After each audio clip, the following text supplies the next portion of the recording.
Olympic athletes say, you're as hard as my Olympic coach was when I won 2 gold medals. That's the kind of person you want in your life. Not somebody that agrees with you. Not somebody that says, it's all right, you can try again. You're only 26. You've got the rest of your life. That's crap.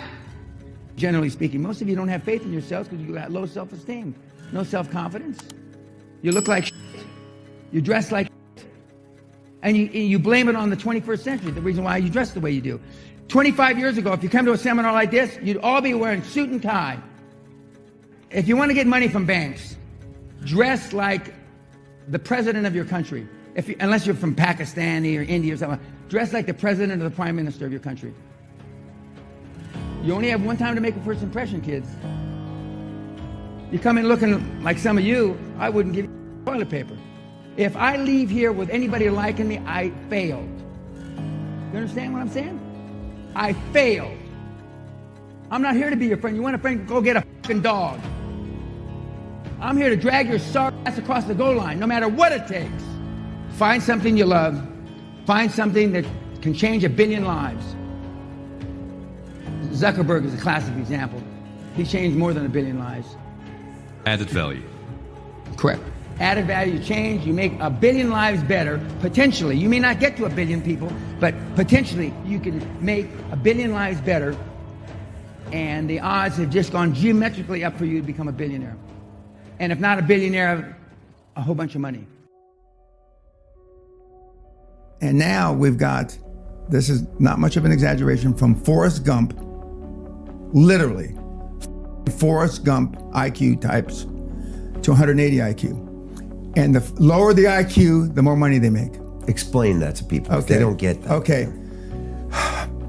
Guys like yourself. Yeah, how come I could be successful then? Okay, well, you could be a lot more successful if you had 30 points less IQ. Explain that too. Okay. So you're an engineer by definition. Engineers are analytical. Okay, you get trained to be analytical.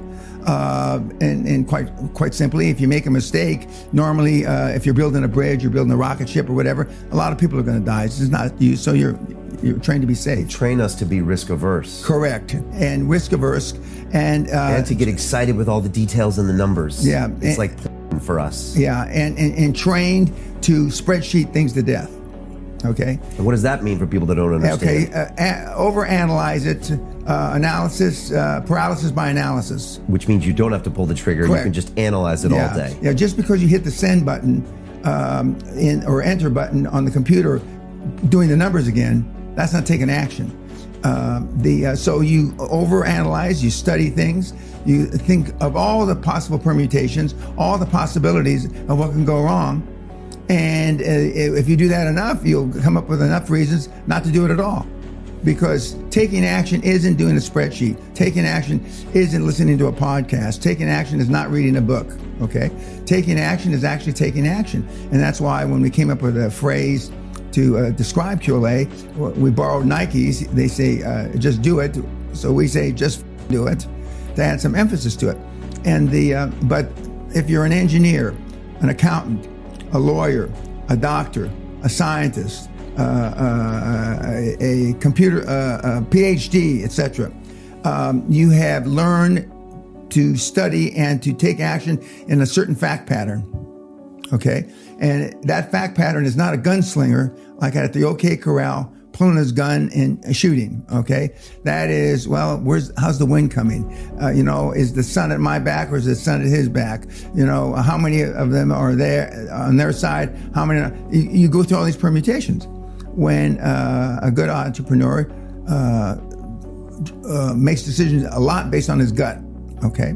You can decide on a deal in 60 seconds. Yeah, sometimes less. The guy with a closer to 80 IQ was responsible for a 400 million pound deal, healthcare in this country, okay? He was a joiner, carpenter. Right. Okay, he had 1 O level.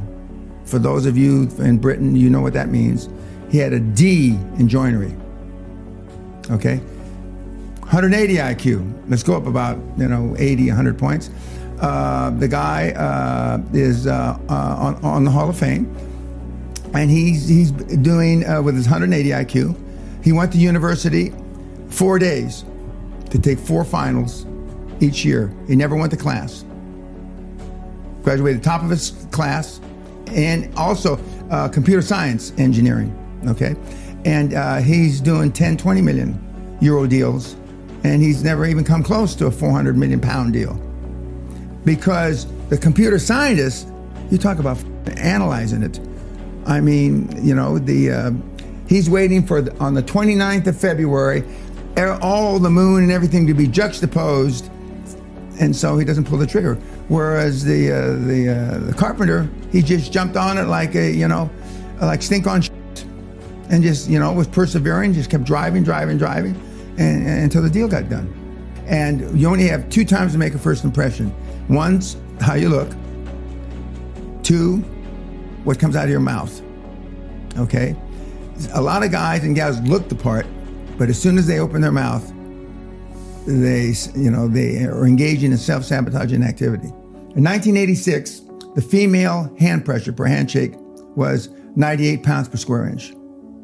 Average. Okay. 2016, it's 108. Men, 1986, 114. Men today, 96. 2016, not today. Not that I need that validation that we're turning more to snowflakes. Not that I need that validation what does that mean? Well, it means that men aren't what they used to be. Men aren't the guys today, are not the guys that settled the western United States in covered wagons and they went from the East Coast to the West Coast. Men aren't the guys from the 14 and 1500s that sailed the ocean blue to find various parts of the world. Right, and that's hurting us.